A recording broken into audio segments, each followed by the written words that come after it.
Dear students, स्थैतिक और प्रायोगिक अर्थशास्त्र के बारे में हम पढ़ चुके हैं। प्रायोगिक अर्थशास्त्र का अर्थ, स्थैतिक अर्थशास्त्र का अर्थ, उसकी विशेषताएं आदि के बारे में, उनके प्रकार के बारे में हम पिछले वीडियो में बात कर चुके हैं। आज हम पढ़ेंगे प्रायोगिक अर्थशास्त्र का क्षेत्र, स्कोप ऑफ डायनामिक इकोनॉमिक्स। तो प्रायोगिक अर्थशास्त्र के क्षेत्र कौन से हैं, इनके बारे में पढ़ेंगे। तो प्रायोगिक अर्थशास्त्र के क्षेत्र कौन से हैं? आर्थिक विचारों का जो प्रारंभिक काल था,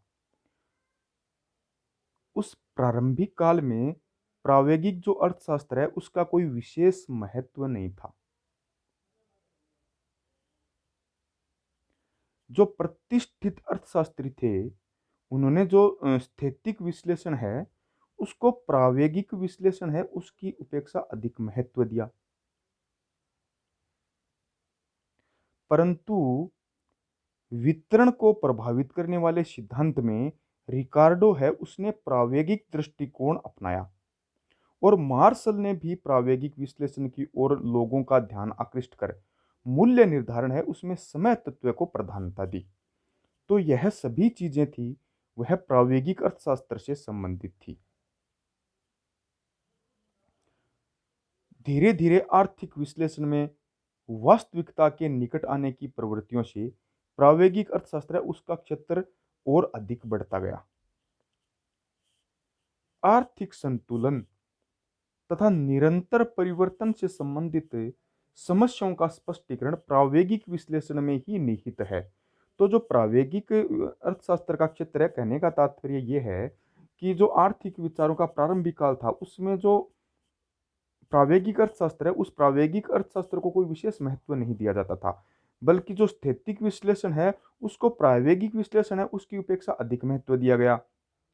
तो जो रिकार्डो है, सर्वप्रथम रिकार्डो ने जो वितरण को प्रभावित करने वाले सिद्धांत है उसमें प्रायोगिक दृष्टिकोण अपनाया और फिर मार्शल ने भी मूल्य निर्धारण में समय तत्व में जो प्रायोगिक अर्थशास्त्र है उसको प्रधानता दी। और धीरे धीरे क्या हुआ कि आर्थिक विश्लेषण है या वास्तविकता के निकट आने की प्रवृत्ति के कारण और प्रायोगिक अर्थशास्त्र का क्षेत्र बढ़ गया। तो हम ये कह सकते हैं कि आर्थिक संतुलन और निरंतर परिवर्तन से संबंधित जो समस्याएं हैं उनका स्पष्टीकरण प्रायोगिक विश्लेषण है उसमें ही निहित है। अब हम देखते हैं कि प्रायोगिक अर्थशास्त्र के क्षेत्र में क्या क्या चीजें या कौन से सिद्धांत आते हैं। तो सबसे पहले जो आता है वो है जनसंख्या के विकास का सिद्धांत है, जो प्रायोगिक अर्थशास्त्र के क्षेत्र का विषय है। फिर आता है ब्याज का सिद्धांत, फिर आता है लाभ का सिद्धांत, फिर आता है मूल्य निर्धारण में समय तत्व या समय का प्रभाव, फिर आता है बचत तथा विनियोग का सिद्धांत, फिर आता है आर्थिक विकास का सिद्धांत, फिर आता है आर्थिक नियोजन के सिद्धांत, फिर मानव के मनोवैज्ञानिक पक्ष से संबंधित समस्याओं का अध्ययन, यानी कि मानव का जो मनोवैज्ञानिक पक्ष है उससे संबंधित समस्याओं का अध्ययन भी प्रायोगिक विश्लेषण में ही निहित है। और उसमें जो दो बातें आती है वो है, एक तो व्यापार चक्रों के सिद्धांत और दूसरा है मक्कड़जाल सिद्धांत। मक्कड़जाल सिद्धांत के बारे में हम इससे पूर्व वीडियो था उसमें हम स्थिर और अस्थिर मक्कड़जाल के बारे में पढ़ चुके हैं।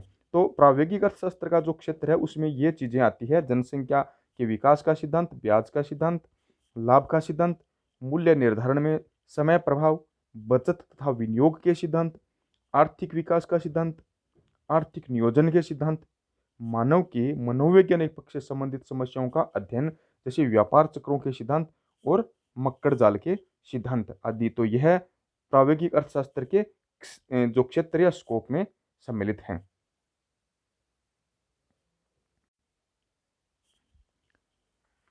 प्रायोगिक अर्थशास्त्र के क्षेत्र के बारे में पढ़ने के बाद अब हम पढ़ेंगे प्रायोगिक अर्थशास्त्र की आवश्यकता एवं उसके महत्व के बारे में। तो जो स्थिर अर्थशास्त्र या जो स्थैतिक अर्थशास्त्र में उसमें बहुत सारी अवास्तविक मान्यताएं हैं और अर्थशास्त्र में परिवर्तनों की स्थिरता की कल्पना वह वास्तविकता से बहुत दूर है। समस्या है, उस समस्या के व्यवहारिक विश्लेषण में प्रायोगिक अर्थशास्त्र की आवश्यकता महत्वपूर्ण है।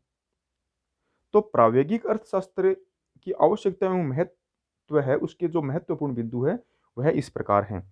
पहला बिंदु है कि यह वास्तविकता के अधिक निकट है, यानी कि प्रायोगिक अर्थशास्त्र जो है वह वास्तविकता या जो वास्तविक स्थिति है उसके अधिक निकट है। तो प्रायोगिक विश्लेषण में स्थिर विश्लेषण की भांति न तो अवास्तविक मान्यताओं का सहारा लिया जाता है और न आर्थिक व्यवहार के निर्धारक तत्वों जैसे रुचि है, साधनों तथा टेक्नोलॉजी को अपरिवर्तनशील ही माना जाता है। इससे प्रायोगिक विश्लेषण के निष्कर्ष जो हैं वो वास्तविकता से अधिक निकट होते हैं। जैसे मान लो, स्थिर अर्थशास्त्र के अनुसार तो किसी वस्तु के उत्पादन में हानि होने से उस वस्तु का उत्पादन बंद हो जाना चाहिए, पर अल्पकाल में हानि होने पर भी उस वस्तु का उत्पादन होता रहता है। तो उत्पत्ति के साधनों, उत्पादन की रीतियों में निरंतर नए नए परिवर्तन हो रहे हैं। मनुष्य की रुचि है वह भी तीव्र गति से परिवर्तनशील है। अतः जो प्रायोगिक अर्थशास्त्र है वह वास्तविकता के अधिक निकट है। फिर है कि बहुत सी आर्थिक समस्याएं हैं, उनका अध्ययन केवल प्रायोगिक विश्लेषण से ही संभव है। स्थैतिक विश्लेषण में उनका विश्लेषण है वो संभव नहीं है। तो वास्तविक जीवन की अनेक समस्याएं ऐसी हैं जिनका अध्ययन स्थैतिक दृष्टिकोण से न हो सकने के कारण प्रायोगिक अर्थशास्त्र का अध्ययन अत्यंत महत्वपूर्ण है। जैसे मान लो कि आंशिक संतुलन और लगातार परिवर्तन संबंधी समस्याएं प्रायोगिक विश्लेषण या प्रायोगिक जो दृष्टिकोण है उससे ही समझी जा सकती हैं। परिवर्तन करने वाली मूल शक्तियों या क्रियाओं का अध्ययन भी प्रायोगिक अर्थशास्त्र में होता है, क्योंकि अंतिम संतुलन के अध्ययन की अपेक्षा परिवर्तन की प्रक्रिया का अध्ययन ज्यादा महत्वपूर्ण होता है। फिर है आर्थिक विकास के सिद्धांत के क्षेत्र में संतुलन की जो स्थिरता है वह महत्वपूर्ण है। फिर तीसरा बिंदु आता है कि मानवीय मनोवैज्ञानिक पक्ष से संबंधित समस्याओं के अध्ययन में प्रायोगिक विश्लेषण है वो अधिक उपयोगी है। जैसे व्यापार चक्र है, तो व्यापार चक्र जैसी जटिल आर्थिक समस्याएं हैं, उनका उचित विश्लेषण जो है वह प्रायोगिक दृष्टिकोण से ही संभव है। यह व्यापार चक्रों के विभिन्न सिद्धांतों के अंतर को स्पष्ट करता है और व्यापार चक्र के अधिकांश आधुनिक सिद्धांत सैमुअलसन तथा रेगनर फ्रिस के प्रायोगिक जो मॉडल है उस पर आधारित हैं, जिनमें सामयिक उच्चावचनों को गतिमान अर्थव्यवस्थाओं के आंतरिक परिवर्तनों के रूप में भी समझाया गया है। इससे व्यापार चक्रों की संपूर्ण संभावनाएं जो समस्याएं हैं या संभावनाएं हैं स्पष्ट हो जाती हैं। तो मनोवैज्ञानिक जो मानवीय मनोवैज्ञानिक पक्ष है और उससे संबंधित जो समस्याएं हैं उनका अध्ययन भी प्रायोगिक अर्थशास्त्र है उसमें ही संभव है। फिर यह प्रायोगिक विश्लेषण है वो अधिक लोचपूर्ण है।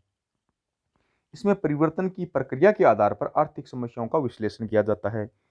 इसमें अधिकाधिक संभावनाओं की खोज के मॉडल निर्मित किए जा सकते हैं और प्रायोगिक विश्लेषण में लोचता के कारण विकासवान तथा कल्याणकारी जो अर्थशास्त्र है उसकी समस्याओं तथा नियोजन की जो समस्याएं हैं उनका विश्लेषण व्यावहारिक व उपयोगी सिद्ध हो सकता है। फिर है प्रायोगिक अर्थशास्त्र का महत्व उसके विस्तृत एवं व्यापक प्रयोगों से भी स्पष्ट है। आधुनिक युग में वास्तविक जीवन की अनेक महत्वपूर्ण समस्याओं का समावेश प्रायोगिक अर्थशास्त्र के क्षेत्र में होता है। जैसे जनसंख्या के विकास का सिद्धांत है, ब्याज व पूंजी का सिद्धांत, लाभ का सिद्धांत, बचत एवं विनियोग का सिद्धांत, मूल्य निर्धारण में समय तत्व का प्रभाव, व्यापार चक्र के सिद्धांत, आर्थिक नियोजन के सिद्धांत आदि प्रायोगिक विश्लेषण के अंतर्गत आते हैं। इसके अतिरिक्त प्रायोगिक विश्लेषण में आर्थिक प्रगति एवं आर्थिक उतार चढ़ाव का अध्ययन किया जाता है। तो कहने का तात्पर्य यह है कि जो प्रायोगिक अर्थशास्त्र है वह आज के समय की मांग है और आज की आवश्यकता है, क्योंकि प्रायोगिक अर्थशास्त्र में हम जो चीज़ें प्रायोगिक अर्थशास्त्र के क्षेत्र से संबंधित है उनका विश्लेषण भली भांति और वास्तविकता के निकट हम कर सकते हैं।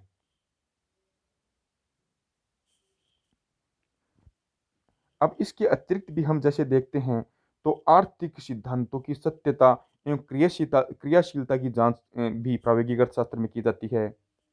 वास्तविक जीवन की मान्यताओं के आधार पर आर्थिक जो समस्या है उनकी व्यावहारिक व्याख्या, स्थैतिक सिद्धांतों के सुधार तथा उनके विस्तृत प्रयोग का मार्गदर्शन होता है। नए नए तत्वों पर प्रकाश डालकर निश्चित एवं यथासंभव सत्य भविष्यवाणी है उसका भी प्रयास किया जा सकता है। तो यह जो है प्रायोगिक अर्थशास्त्र का क्षेत्र और प्रायोगिक अर्थशास्त्र की आवश्यकता एवं महत्व है।